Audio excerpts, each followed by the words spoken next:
Hola, ¿qué tal? Buenas tardes. Con el permiso de ustedes y dando cumplimiento al reto uno del módulo Derecho Penal, Procesal Penal, donde nuestro asesor es el maestro Rodolfo Elías González Montaño, servidor Ernesto Salvador González Gómez, matrícula 20005512, cursando la licenciatura en Derecho. Vamos a atender una lectura del libro Revolución en el proceso latinoamericano penal, difusión de ideas legales desde la periferia, el autor Máximo Langer. Comentarles que este reto deriva de las dos lecciones que se proponen al inicio de este módulo. ¿Cuáles fueron los antecedentes latinoamericanos de la reforma constitucional mexicana en materia penal? La lección uno, sistema penal acusatorio; lección 2, principios del sistema penal acusatorio, de donde estamos desprendiendo varias de las ideas que vamos a estar compartiendo. El reto nos involucra tres cuestionamientos, daremos lectura a ellos y trataremos de irlos respondiendo. ¿A qué, ¿A qué se refiere el autor cuando afirma que las reformas en materia de justicia penal se difundieron desde la periferia? Hay varios ahí comentarios, hay teorías pues que refieren a esta parte donde se enfatizan como dos modos diferentes mediante los cuales la difusión puede ocurrir. Yo, Ernesto González, compartiré con ustedes que por los análisis de redes se enfatizan que las ideas se pueden diseminar desde los países centrales a los periféricos, porque los países centrales tienen más recursos para tomar el primer paso en una cierta dirección, lo cual podemos estar o no de acuerdo, tiene pues, diferentes efectos, ¿no? Desde el sentido de la línea que se marca por donde nos tenemos que ir, es decir, el ya tomar como una ruta y no tener tan libre la decisión, como también la otra que se habla de un asunto de direccionalidad geográfica, también ahí en cuanto a los temas, los procesos e incentivos comunes que estados y actores domésticos se enfrentan y que pueden llevarlos a adoptar leyes, normas y políticas públicas similares. Entonces sería la respuesta a la primera pregunta. La segunda es, ¿qué distingue a los códigos inquisitivos a los códigos acusatorios en Latinoamérica? En el sistema inquisitivo tenemos que decir lo que es la facultad de acusar y juzgar recaen en manos de una misma persona. En este caso el juez y el Ministerio Público han tenido, vamos a decirlo con respeto, pues yo diría, exceso de funciones. El proceso casi siempre es secreto, es decir, no se transparenta cuáles son los indicadores para tomar esa decisión. Y pues bueno, ahí solamente queda todo por escrito en cuanto a la sentencia. También decirlo que, bueno, antes de continuar, pues se han usado con muchos fines, pues estos dos términos, ¿no? Aquí trataremos de enfatizar algunos. El sistema inquisitivo, los procesos y juicios penales son burocráticos, eh, hasta me trabo pues en decirlo, pero a veces la burocracia lo hace lento, lo hace tardado, e impacienta pues al que es juzgado por ello, ¿no? El juez tiene demasiadas cargas de trabajo y pues por lo tanto tiene que delegar, se delegan funciones a los subordinados. Las audiencias, sin duda alguna, que se pueden diferir por N causas. Y en el sistema penal acusatorio, las audiencias son públicas, ahí está una de las primeras diferencias, con presencia del juez y de las partes que intervienen en el procedimiento. La prisión preventiva se dictará de manera excepcional cuando se trate de delitos graves, pues prevalece el espíritu de la presunción de inocencia, otra de las diferencias radicales. Conforme al principio de inmediación, toda audiencia se desarrollará en presencia del órgano jurisdiccional, así como de las partes que deban intervenir en la misma. En ningún caso podrá delegarse en persona alguna la actividad jurisdiccional. Tercera diferencia.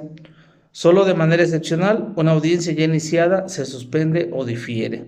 O sea, creo que sí, ahí podemos encontrar diferencias entre estos términos. De manera así muy general, inquisitivo se referirá a procesos penales que presentan los rasgos opuestos. Así, el acusatorio se referirá a procesos penales que son orales y públicos, distinguen entre las funciones de investigación y el juzgamiento, es decir, todo el proceso. Y este modelo también incluye amplios derechos para el imputado. Eso es muy, muy importante, ¿no? Lo que hemos venido aprendiendo en este módulo. Bueno, ¿cómo influyeron los actores? Esa es la tercera pregunta. ¿Cómo influyeron los autores internacionales en la formación y expansión de la red de activistas y reformadores en América Latina? Pues hay que decirlo por los tiempos muy, muy puntual. Pues se propuso así de manera sustantiva el reemplazo de códigos inquisitivos. Ya definimos qué es inquisitivo. Entonces, ¿por qué se sugiere el reemplazo? Como una solución a todos los problemas. Al tener estas mismas atribuciones dentro de un ministerio público, estos actores internacionales también participaron en la redacción de los códigos, estuvieron ahí presentes. Se cuidó precisamente todo este proceso más bien lo del debido proceso y por la insuficiente transparencia pues en cómo se llegaba a las sentencias y pues decirlo de manera muy puntual y la ineficiencia del sistema penal. Fueron de los asuntos que ellos estuvieron influyendo para mejora. Entonces, ¿qué fue lo que se hizo? Pues esta red precisamente de la USAID ha tenido muchos miembros, o sea, su trabajo vela precisamente de hacer ese vínculo de lo inquisitivo versus lo que hoy tenemos lo acusatorio, pero sobre todo con el cuidado de un sistema garantista en pro de los derechos humanos.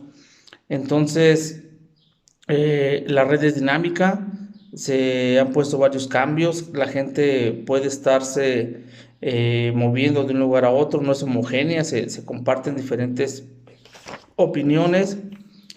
Y pues bueno, decirlo que todo esto nos lleva pues a que los sistemas cambian a partir de las reformas procesales penales, con el código nuevo, como, como un proceso pues del mismo sistema y ir dejando pues en la historia aquello inquisitivo, ¿no? Es importante resaltar que hoy en día todavía encontramos algunas fallas. Yo lo diría, pues, este es por este trance, pues, entre gente que permanece del sistema anterior y se quedó con algunos vicios, vamos a ser así muy, muy genéricos, y pues se resiste al cambio, ¿no? A veces, en lugar de entender la mejora, pareciera que es impositivo, y al ser impositivo, pues yo no lo veo mejora y pues tampoco lo cambio, ¿no? Pues bueno, estamos garantizando lo que antes se hacía, que era la desprotección de los derechos humanos, había lagunas de ley y pues había penas que eran muy rígidas.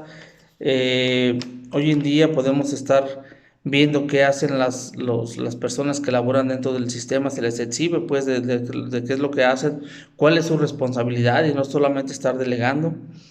Y pues bueno, yo aquí a manera de conclusión y en una situación muy, muy local, decirlo que podemos seguir con todas estas reformas que la verdad son de mejora en todo este tema en pro de los derechos humanos, pero algo que ha venido pues de manera paralela, de manera tal vez no prevista, toda la violencia que tenemos hoy en día. La violencia que tenemos hoy en día precisamente nos lleva a incentivar, dar más recurso, atender precisamente hasta al reo, pues ya en la parte esta de cuando se declara una sentencia, y pues todo ello como que no ha dejado ver las bondades, lo bueno que tienen estas reformas.